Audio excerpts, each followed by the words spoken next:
नमो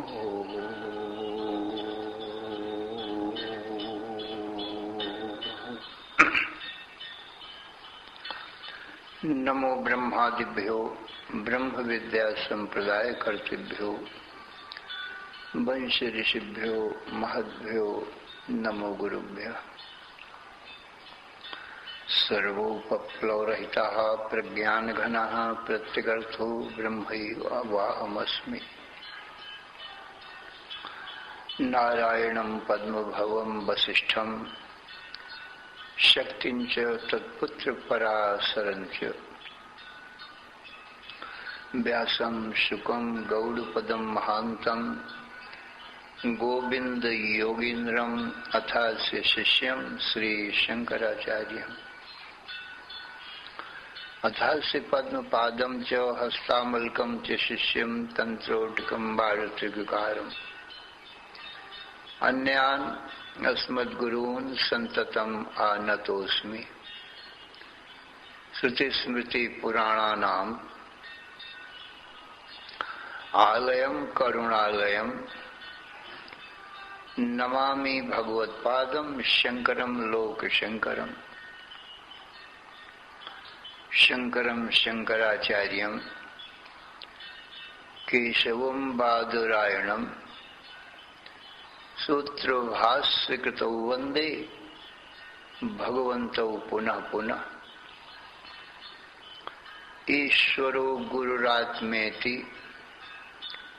मूर्तिभेद विभागिने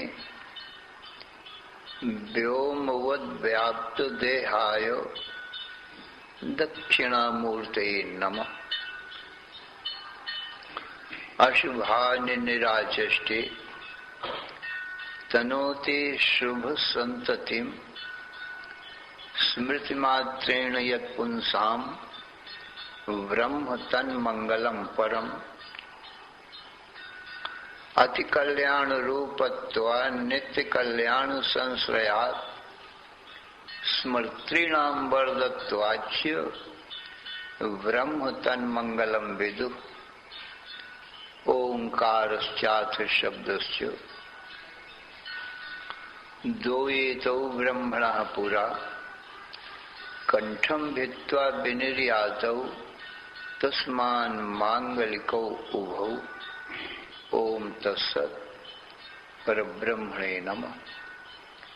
श्री राम जय राम जय जय राम। श्री राम जय राम जय जय राम। श्री राम जय राम जय जय राम। श्री राम जय राम जय जय राम। श्री राम जय राम जय जय राम। श्री राम जय राम जय जय राम। श्री राम जय राम जय जय राम। श्री राम जय राम जय जय राम। धर्म की अधर्म का नाश हो, प्राणियों में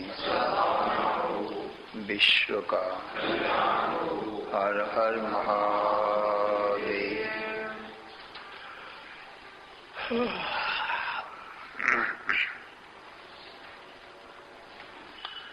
असरण शरण्य कारण करुण करुणा वरुणालय कर्तुम अकर्तुम अन्यथा कर्तुम समर्थ नित्य शुद्ध बुद्ध मुक्त स्वरूप अनंत कोटि ब्रह्मांड नायक परात्पर पूर्णतम पुरुषोत्तम परब्रह्म सच्चिदानंद घन सर्वज्ञ सर्वशक्तिमान सर्वाधार सर्वाधिष्ठान भगवान के ज्ञान से ही जीव सर्व दुखों से मुक्त होकर परम सुख शांति को प्राप्त होता है। इसलिए भगवान का ज्ञान नितांत आवश्यक है। तो भगवान के ज्ञान का साधन भगवान की वाणी रूप वेद है। तो या तो वेद साक्षात भगवान ही अवतार लेकर रामकृष्णादिकों के रूप में सुनाते हैं, ज्ञान कराते हैं जिज्ञासुजनों को, और या तो भगवान के भक्त संत महात्मा लोग, विद्वान ब्राह्मण लोग भगवान की कृपा से वेद को पढ़कर और ब्रह्म को जानकर और फिर वो स्वयं वेद पढ़ाते हैं, वो भगवान का ज्ञान कराते हैं, क्योंकि और तो कोई साधन है नहीं भगवान के ज्ञान का। भगवान की वाणी ही एक साधन है भगवान के जानने का, दूसरा कोई साधन नहीं है। क्योंकि दूसरे जितने जीव हैं उनकी अविद्या उपाधि होने के कारण वो अल्पज्ञ हैं, और भगवान की उपाधि विद्या है, इसलिए ईश्वर सर्वज्ञ है। विद्या रूपी उपाधि आवरण नहीं करती है, वो अधिक प्रकाश करती है, क्योंकि शुद्ध सत्गुण प्रधान है। और अविद्या रूपी जो उपाधि है वो मलिन सत्गुण प्रधान है, इसलिए वो आवरण करती है जीव के ज्ञान को। अज्ञानेन आवृतम ज्ञानम तेन मुह्यन्ति जन्तवः। अज्ञान से जीव का ज्ञान ढका रहता है, ये अनादि अज्ञान से ढका हुआ है, यही जीव को बंध है। अपने स्वरूप को सच्चिदानंद ब्रह्म आत्मा को जीव नहीं जानता ज्ञान के कारण, इसलिए देहादि दृश्य को ही अपना स्वरूप मान लेता है कि मैं देह हूं, इंद्रिय हूं, मन हूं, बुद्धि हूं, प्राण हूं। ये अज्ञान का लक्षण है। अज्ञान से जीव अपने को ये दृश्य देहादि मानता है, और नहीं तो जीव का स्वरूप तो ज्ञान ही है। यदि ज्ञान स्वरूप जीव ना होवे तो ये देह को कैसे जाने? देह को तो ज्ञान नहीं है, देह तो अज्ञान ही रूप है, तो देह तो अपने को जान नहीं सकता, जीव ही जानता है। इसलिए जीव ज्ञान स्वरूप है और अपने को अज्ञान रूप माना हुआ है, देह रूप माना हुआ है। ये असुरों का मत है, अज्ञान ही असुर है, देह अज्ञान है, और देह में अहम भाव करना, अहंकार करना कि मैं देह हूं, स्त्री हूं, पुरुष हूं, ये असुर भाव है।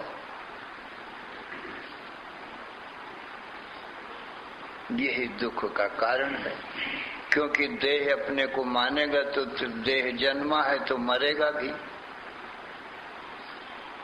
तो मरने के भय से कभी न छूटेगा।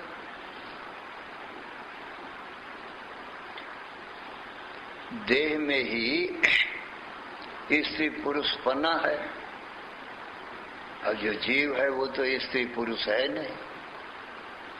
न स्त्री पुमान व संडो व जीव सर्वगतो व्यय।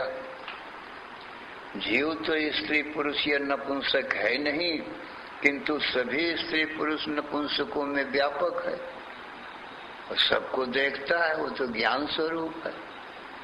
सभी देह अज्ञान रूप है। देह में ही ब्राह्मण क्षत्रिय वैश्य शूद्र पना है। जो देही आत्मा है, जीव है, वो तो कोई ब्राह्मण क्षत्रिय वैश्य शूद्र ये देह नहीं हो सकता। देह क्योंकि अज्ञान रूप है, और देह का देखने वाला दृष्टा वो ज्ञान रूप है। तो ज्ञान रूप होकर ये अज्ञान रूप देह कैसे बन जाएगा? परंतु बड़ा आश्चर्य है, तो भी जीव मैं देखने वाला ज्ञान स्वरूप आत्मा हूं, ऐसे अपने स्वरूप को, इस ज्ञान को भूला हुआ है और अज्ञान रूप देह माने बैठा है। ऐसा अज्ञान, इसी को माया कहते हैं। जानता हुआ देखता हुआ भी नहीं देख रहा अपने आप को। ऐसे ही सूक्ष्म शरीर में अभिमान करके कर्ता भोक्ता बन बैठता है। जब स्थूल देह को अपना स्वरूप जानता है तब जन्म मरण का भय होता है, क्योंकि जन्म मरण पना यह स्थूल देह में है। स्थूल देह में कर्म नहीं है। इस स्थूल देह के भीतर सूक्ष्म शरीर है, उसमें कर्म है। धर्म अधर्म रूप कर्म सूक्ष्म देह में है। सूक्ष्म देह 17 या 19 तत्वों का है। 5 ज्ञानेंद्रिय, 5 कर्मेंद्रिय, 5 प्राण, मन बुद्धि चित्त अहंकार। इन 19 तत्वों के समूह का नाम सूक्ष्म शरीर है। तो इन्हीं में सब कर्म होता है। इंद्रिय मन बुद्धि प्राण यही सब कर्म करते हैं। तो सूक्ष्म देह में ये जीव अभिमान करता है तो कर्मों का कर्ता बन बैठता है। नहीं तो कर्म नहीं है ज्ञान में। ज्ञान तो देखता ही है, जानता ही है, उसमें कर्म नहीं है, निर्गुण निराकार है, अकर्म तत्व है आत्मा जीव। सूक्ष्म शरीर में अभिमान करके अपने को धर्म अधर्म पुण्य पाप का कर्ता मांगता है। अब जब पुण्य पाप का कर्ता बना तो पुण्य पाप का फल है सुख और दुख, उनका भोक्ता भी बना। कर्ता बना तो भोक्ता बना। फिर कर्मों के फल भोगने के लिए दूसरे शरीरों का जन्म धरता भी बना। इस शरीर में कर्म करेगा तो कुछ इस शरीर में सुख दुख भोगेगा, अच्छे बुरे कर्मों का फल। और जो रह जाएंगे उनका फल भोगने के लिए, उन पाप पुण्य का फल भोगने के लिए दूसरा शरीर धारण करना पड़ेगा। ये बीज बन गया। ये शरीर पैदा करने के लिए ये पुण्य पाप कर्म बीज बन गया। बीज है तो वृक्ष होगा ही। ये शरीर रूपी वृक्ष अवश्य होगा। फिर दूसरे शरीर में कर्म करेगा, उस शरीर में भोगेगा, और जो रह जाएंगे फिर वो दूसरे जन्म में भोगेगा। इस प्रकार से जन्म और कर्म बढ़ते ही चले जाते हैं। एक बीज से अनेक बीज, अनेक वृक्ष होते चले जा रहे हैं। तो ये संसार सागर में जन्मने मरने का 84 लाख योनियों में जन्मने मरने का कारण ये जीव का अपने स्वरूप का ज्ञान ही बना, सूक्ष्म शरीर में अभिमान ही बना।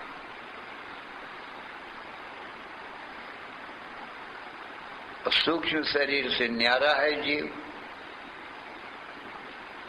क्यों? सूक्ष्म शरीर को भी ये जीव जानता है, दृष्टा है। अरे 19 तत्वों को हम जानते हैं, ये 19 तत्व हमको नहीं जानते। हम अपने मन को जानते, बुद्धि को जानते, प्राणों को जानते, कर्मेंद्रिय और ज्ञानेंद्रियों को जानते हैं। ये तो हमको नहीं जानते। ज्ञान रूप है। कैसा आश्चर्य जो अज्ञान रूप बन गए। इससे ज्यादा अज्ञान और क्या होगा।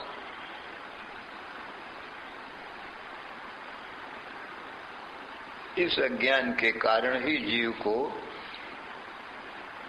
ये जन्म मरण के दुखों का बंधन हुआ है, और कोई बंधन का कारण है नहीं।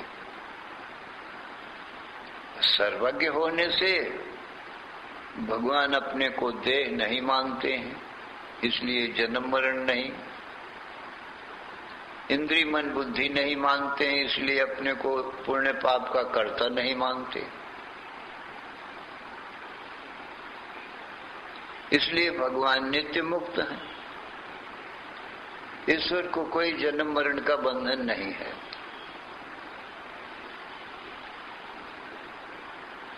मुक्त है, न ईश्वर में कोई शुभ शुभ कर्म है।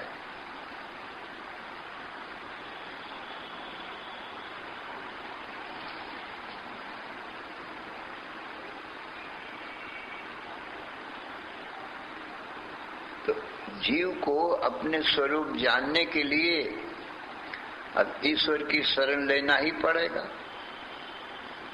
क्यों? वो तो नित्य मुक्त है, ज्ञान स्वरूप है, वही ज्ञान देगा। ईश्वर भी ज्ञान कब देता है? जब ईश्वर की शरण में कोई जाता है। पर ईश्वर के अवतार समय समय में होते हैं। त्रेता में राम का अवतार हुआ तो राम ने अपने अधिकारी जनों को, भक्त जनों को ज्ञान दिया। द्वापर में कृष्ण का अवतार हुआ तो कृष्ण ने अपने भक्तों को ज्ञान का उपदेश दिया।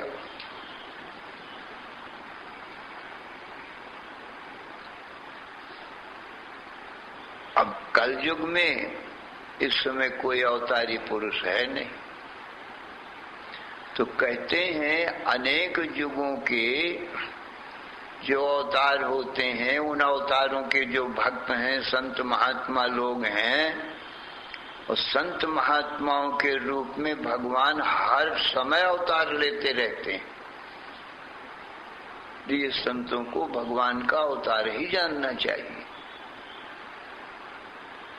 हमेशा इनके संतों के अवतार होते रहते हैं। और ये वेद शास्त्र पढ़ते हैं और ब्रह्म को जान लेते हैं वेद के द्वारा, अब फिर दूसरों को भी ज्ञान देते हैं। तो संतों की ही शरण जाना चाहिए।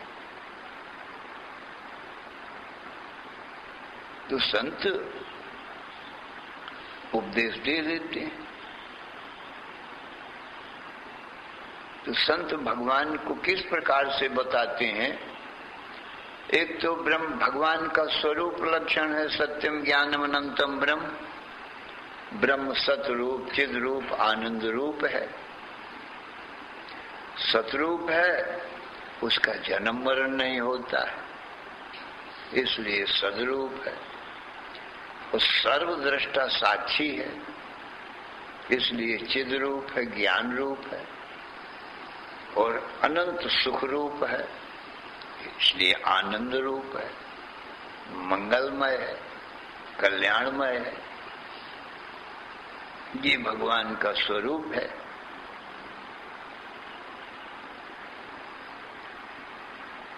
और जीव के लिए बताया कि जीव का स्वरूप भी तत्वमसि, जो भगवान का स्वरूप है निर्गुण निराकार,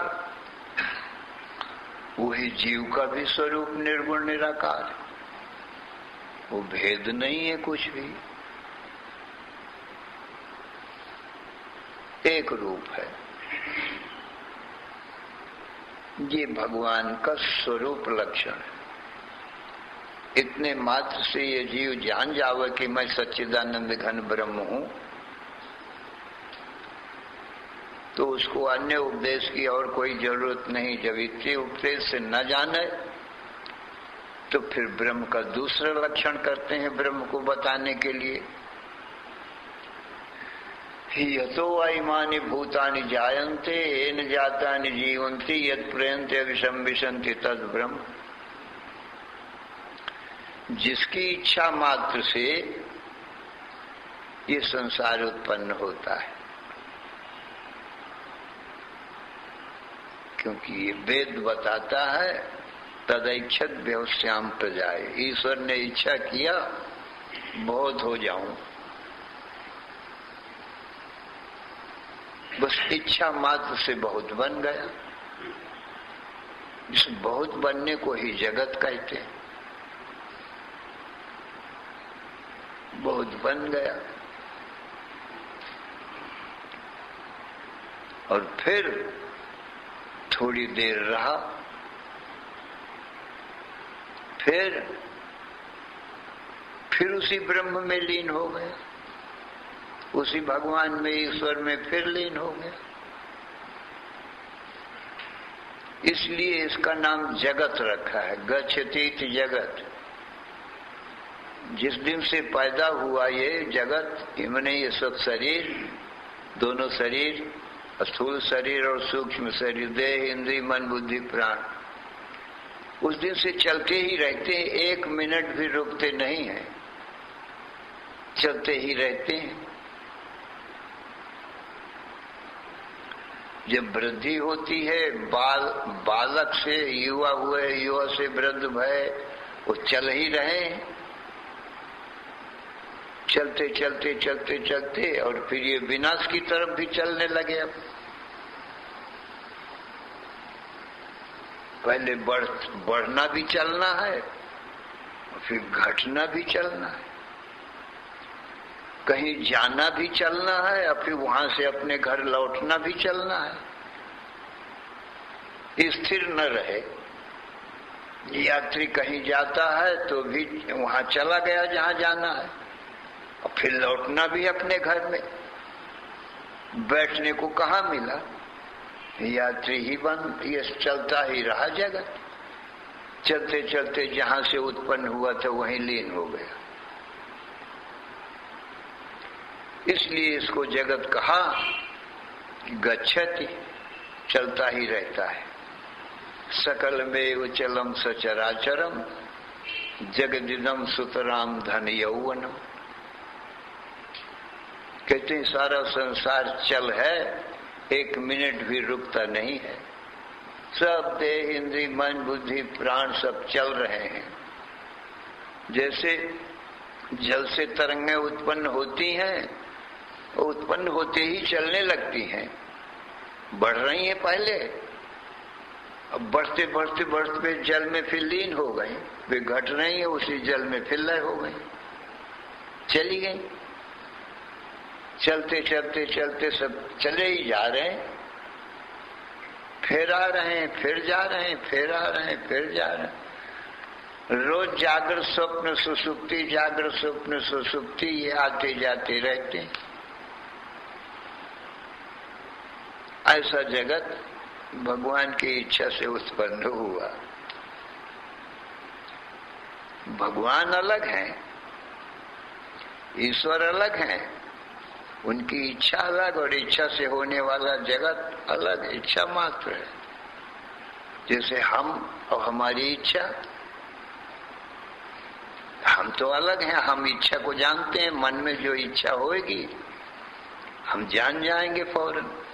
न मन हमको जानता है, न मन में होने वाली इच्छा हमको कोई जानती है। इच्छा से जगत बनता है, हम तो जगत बनाते नहीं हैं, हमारी इच्छा से जगत बनता है। वह हम और हमारी इच्छा दोनों अलग अलग रहते हैं। इसी को माया कहते हैं, इसी को मन कहते हैं। अरे मन होगा तो इच्छा होगी, इच्छा होगी और जगत होगा, वो इच्छा से जगत हो गया। इच्छा मात्रम प्रभु सृष्टि, चित्तमेव संसारा चराचरम भाति मनोविलासम। मन ही जगत रूप धरता है, मन ही इच्छा करता है, जो इच्छा करता है वही बन जाता है। कोई सामग्री की जरूरत तो होती नहीं है, इच्छा से संसार बनने में कोई सामग्री नहीं।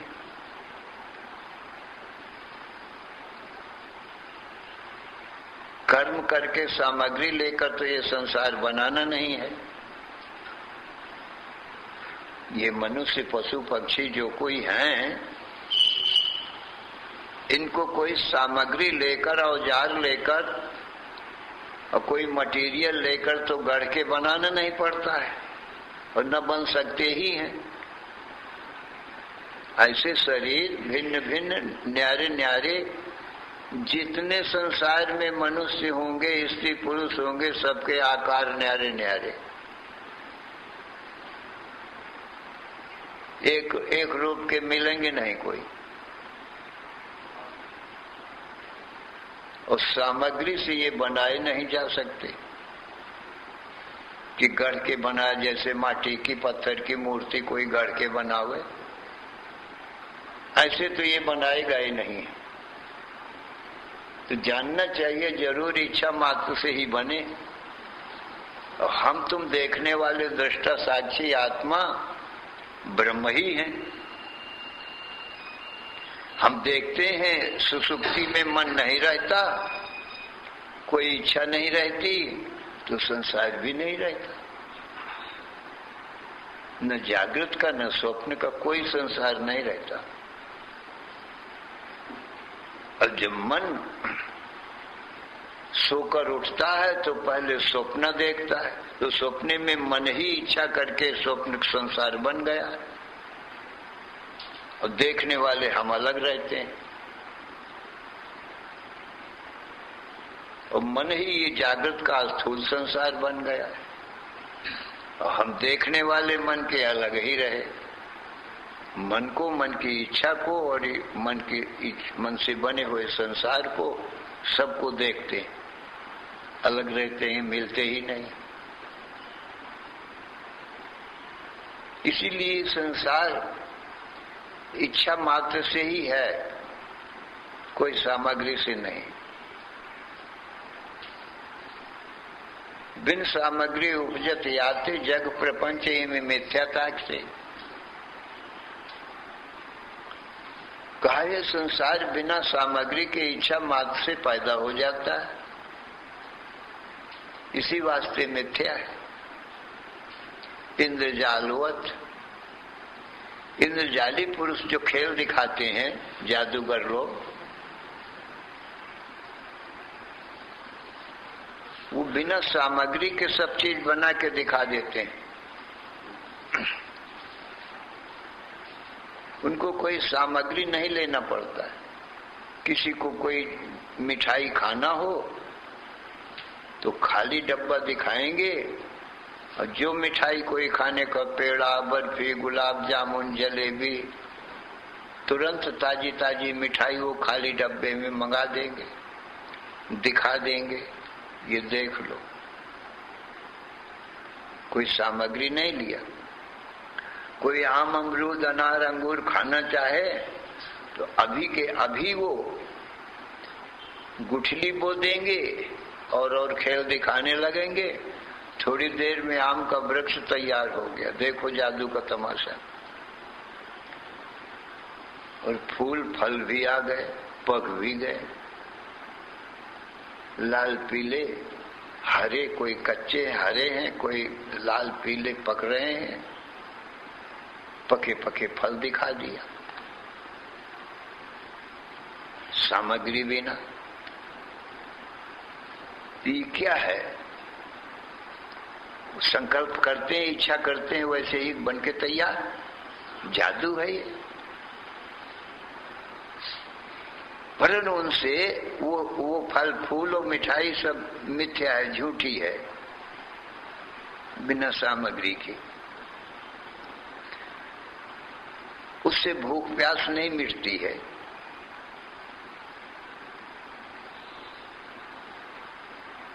झूठी है, खाली देखने की है। और जो चीज सामग्री से बनती है, आम, अमरूद, अनार, अंगूर कोई लगावे, बाग बगीचा बनावे, उसको सींचे, रक्षा करे, मेवा, मिठाई, मलाई, रोटी, दाल, चावल सामग्री लेकर बनावे, तो उससे कुछ भूख प्यास मिटती भी है। हमेशा के लिए तो नहीं, पर 2, 4, 6 घंटा, 10 घंटा तक भूख तो मिटी जाएगी उस भोजन से जो सामग्री से बना है। और जादूगर के बनाए हुए भोजन से तो भूख नहीं मिटना है बिल्कुल, क्यों? वो बिल्कुल झूठी और सामग्री से बनी, वो कुछ थोड़ी सच्ची है।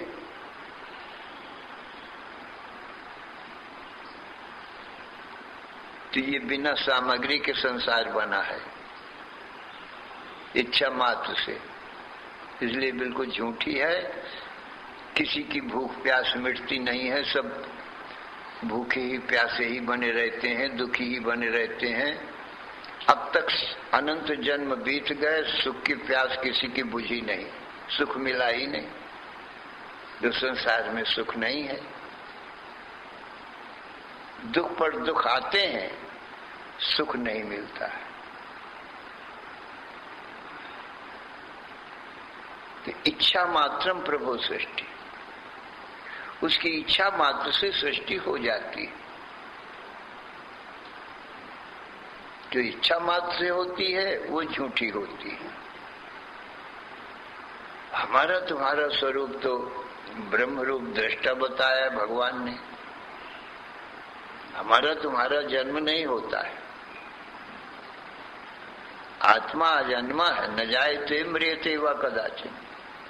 भगवान कृष्ण भी कहते हैं आत्मा का जन्म मरण नहीं होता।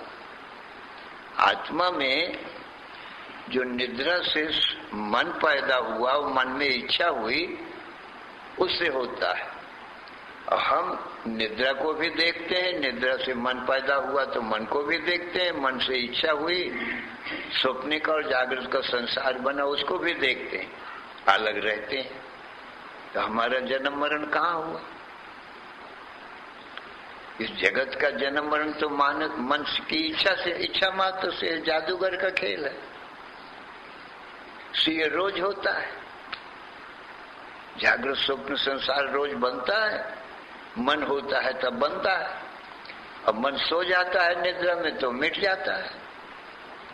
हमारा तुम्हारा स्वरूप तो हमेशा ही रहता है, जागृत में, स्वप्न में, सुसुप्ति में एक जैसे ही दृष्टा रहते हैं। और ये तीनों नहीं होते तुरी में, समाधि में, तो मैं आप अकेला रहता हूं। और ये तीनों हैं तो तीनों में भी मैं समाया हुआ, तीनों को देखने वाला रहता हूं। मैं अविनाशी ज्यों का त्यों ही रहता हूं, अचल रहता हूं, आकाश के समान, न आता हूं न जाता हूं। ये सब माया कहते हैं, मन माया है, मन ही आता जाता है। मन माया प्रकृति जगत, चार नाम एक रूप। मन, माया, प्रकृति और जगत, नाम ही चार हैं, एक ही रूप है। तो ब्रह्म सत्यम जगन मिथ्या, जीवो ब्रह्म ही ना परा। ब्रह्म सत्य है, सो हमारा तुम्हारा स्वरूप जीव ब्रह्म ही है। और जगत दृश्य कहा, ये इच्छा मात्र है, मनो मात्र है। अब मन झूठा माया है, उसका रचा जगत भी झूठा है, इसमें कोई सत्यता नहीं है। मन सत्य होता तो जगत भी सत्य होता। मन असत्य है, सुसुप्ति में नहीं रहता, तब असत हो गया, तो जगत भी असत्य हो गया। और जो सत्य है वो तो सदा रहता है। हमारा तुम्हारा ज्ञान स्वरूप आत्मा है, स्वरूप है, सो सत्य होने से सदा रहते हैं। आत्मा का नाश किसी ने अनुभव नहीं किया कि मैं नहीं रहता कभी, हमेशा रहता हूं मैं। जागृत में मैं हूं, जागृत को देखता हूं, स्वप्न में मैं हूं, स्वप्न को देखता हूं, सुसुप्ति में मैं हूं, सुसुप्ति को मैं देखता हूं, समाधि में मैं हूं और समाधि में अपने आप अकेले को देखता हूं। तो मैं तो हमेशा ही रहा। और जागृत स्वप्न में नहीं रहता, असत हो गया। स्वप्न सुसुप्ति में नहीं रहता, तो सुसुप्ति में स्वप्न भी असत हो गया। समाधि में सुसुप्ति नहीं रहती, अज्ञान नहीं रहता, तो सुसुप्ति असत हो गई। अब मैं ही सतरूप आत्मा रह गया। तो मेरा तो जन्म मरण न हुआ। और सुख दुख ये मन के ही धर्म थे। जब मन था तभी ये सुखी दुखी होता था। अब मन नहीं तो मैं तो नित्य सुख स्वरूप आनंद स्वरूप ही हूं। मेरे धर्म तो सुख दुख है नहीं, मेरा धर्म तो जन्म मरण है नहीं, मेरा धर्म तो स्त्री पुरुष बना है नहीं। निद्रा में ये मन ही सब स्त्री पुरुष बन जाता है। निद्रा में कोई स्त्री पुरुष रहते हैं? कोई नहीं, क्योंकि मन ने रूप धारण किए थे ये सब। मन के ही धर्म थे सुख दुख। सुसुप्ति में मन है नहीं, कोई दुख का काम भी नहीं। अनंत आनंद स्वरूप मैं आत्मा हूं। निद्रा में मेरा स्वरूप ही आनंद है। ये विचार विवेक की दृष्टि से ये सब मन का ही खेल है, तमाशा है। नाना प्रकार के स्वांग रचता है मन, नट है, बहुरूप धारण करता है। यथा अनेकन वेश से नृत्य करे नटकोए, जो जो वेश बनाओ आप न हो वैसो है। जैसे नट नाटक में अनेक वेश बना करके नाटक अभिनय करता है, ऐसा ही ये मन अनेक वेश बना करके अभिनय कर रहा है। आत्मा दृष्टा साक्षी एक रूप, मन से अलग है। दृष्टा है, दृश्य से कभी दृष्टा मिलता ही नहीं। तो दृश्य के गुण दोष दृष्टा में कभी आते नहीं।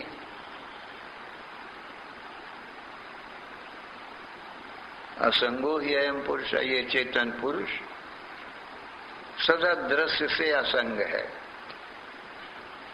दृष्टा दृश्य का संग कभी नहीं होता।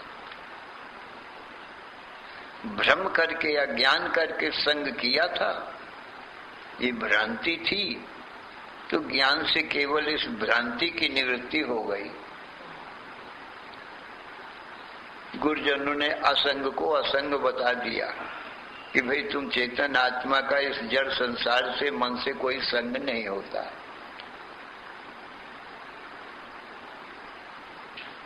तो गुरु लोग तो केवल अज्ञान की निवृत्ति करते हैं ज्ञान दे करके, कुछ आत्मा या परमात्मा की अमरता की प्राप्ति नहीं कराते।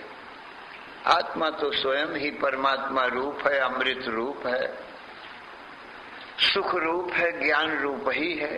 प्राप्ति क्या करना है? अज्ञान से अप्राप्त जैसा मालूम पड़ता था, तो ज्ञान से अज्ञान ही का निवारण किया गया। फिर अपना स्वरूप ये वृत्ति ज्ञान है। भला वृत्ति ज्ञान से अज्ञान निवृत्त होता है, ये भी सत्य गुण का कार्य है ज्ञान। फिर ज्ञान भी निवृत्त हो जाता है। अनंत अखंड ज्ञान स्वरूप जो हमारा शेष रहता है वही रह जाता है। और ये बुद्धि वृत्ति में जो श्रवण करके यह आता है कि मैं सच्चिदानंद घन ब्रह्म हूं, ये एक बुद्धि की वृत्ति। इसी ज्ञान से अज्ञान निवृत्त हो जाता है कि मैं ब्रह्म को नहीं जानता, ऐसा जो अज्ञान था ये भी बुद्धि में था, बुद्धि की वृत्ति में। इन महावाक्यों से, वेद वाक्यों से बुद्धि को ही ये ज्ञान हुआ कि नहीं, मैं सच्चित आनंद स्वरूप आत्मा हूं, स्त्री पुरुष आदि देह नहीं हूं। ये ज्ञान हुआ। और अखंड ज्ञान तो बुद्धि का साक्षी होता है, ज्ञान अज्ञान का साक्षी होता है, ज्ञान अज्ञान से परे होता है। माया गुण ज्ञानातीत अमाना, ऐसा होता है।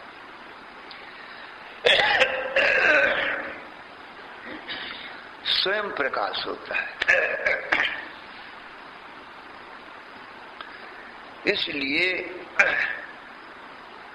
बुद्धि और बुद्धि के ज्ञान का भी साक्षी होता है वो। फिर ये बुद्धि और बुद्धि का जो ज्ञान होता है वो भी अज्ञान को नाश करके स्वयं भी शांत हो जाता है। जैसे निर्मली बूटी जल को निर्मल बनाकर स्वयं भी शांत हो जाती है। कोई औषधि शरीर में जाकर रोग को नाश करके और फिर औषधि भी शांत हो जाती है, कोई विकार उत्पन्न नहीं करती। जैसे कोई तीव्र विष किसी ने खा लिया या सर्प ने काट लिया, विष चढ़ गया, उसको डॉक्टर एक दूसरे विष का इंजेक्शन लगा देता है। विष से विषम औषधम, प्रथम खाए हुए विष को वो निवृत्त करके और स्वयं भी बिना विकार उत्पन्न किए शांत हो जाता है। विष के नाश करने के लिए विष दिया गया था, तो उसको नाश कर दिया पहले वाले विष को, स्वयं भी नाश हो गया, शरीर स्वस्थ हो गया, रह गया। तो जितने भी ये साधन हैं, कर्म, उपासना, ज्ञान वगैरह, वो मल विक्षेप आवरण को दूर करने के लिए हैं। मल विक्षेप आवरण भी अविद्या, ज्ञान, माया के हैं, और कर्म, उपासना, ज्ञान भी कर्मेंद्री से और मन से और बुद्धि से ही होंगे। इस साधन भी माया में ही है। सारे कर्म कर्मेंद्रियों से होते, उपासना मन से, भक्ति से होती, भक्ति मन से होती, और ज्ञान ये बुद्धि से होता है। तो ये भी साधन मन के ही हैं। विष से विषमौषधम, एक लोहे से दूसरे लोहे को काट देते हैं, फिर दोनों का प्रयोजन पूरा हो गया। जैसे ही माया से ही माया को काट दिए, फिर दोनों निवृत्त हो गए, मैं ही रह गया, केवल अकेला ब्रह्म एक, आत्मा ब्रह्म का एकत्व रह गया। कंठ के न कंठ को धारा, एक बड़े कांटे से पैर में गड़े हुए अनेक छोटे कांटों को निकाल करके बड़ा कांटा भी फेंक दिए। ऐसा है। सत्वगुण, रजोगुण, तमोगुण, ये 3 गुण है माया के। सत्वगुण से ज्ञान होता है, सत्वात् संजायते ज्ञानम, और रजोगुण तमोगुण से अज्ञान होता है। तो सत्वगुण से रजोगुण तमोगुण के अज्ञान को काट दिए, फिर सत्वगुण भी निवृत्त हो गया। गुणातीत हमारा तुम्हारा स्वरूप शेष रह गया। गुणानेतानति चित्रीन देही देह समुद्भवान, और जन्म मृत्यु जरा दुख विमुक्तो अमृतमश्नुते।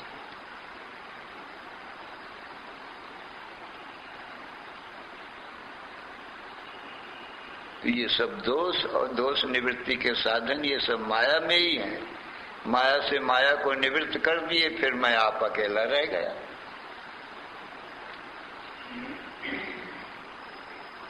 तो सज्जनों सभी श्रुति या स्मृतियों का यही उपदेश है। संत महात्मा लोग यही उपदेश देते हैं जो भगवान कृष्ण ने दिया है, राम ने दिया है, वही उपदेश संत महात्मा लोग सुनाते हैं, जिससे कल्याण होता है। पक्षपात से रहित ये उपदेश है। कोई भी संप्रदाय का हो, ब्राह्मण, क्षत्रिय, वैश्य, शूद्र, कोई वर्ण का हो, हिंदू, मुसलमान, ईसाई, पारसी, कोई भी हो, सबके लिए ये आत्मज्ञान माने अपने स्वरूप का ज्ञान परमावश्यक है। आत्मज्ञान का विरोध किसी को नहीं है। अपने आप को जानने से मुक्त होता है, और सभी जीव मुक्ति चाहते हैं। इसलिए इस आत्मज्ञान का विरोधी कोई मत पंथ वाला नहीं है। श्री राम जय राम, जय जय राम, श्री राम जय राम, जय जय राम, श्री राम जय राम, जय जय राम, श्री राम जय राम, जय जय राम, श्री राम जय राम, जय जय राम, श्री राम जय राम, जय जय राम। धर्म की अधर्म का, प्राणियों में विश्व का हर हर महा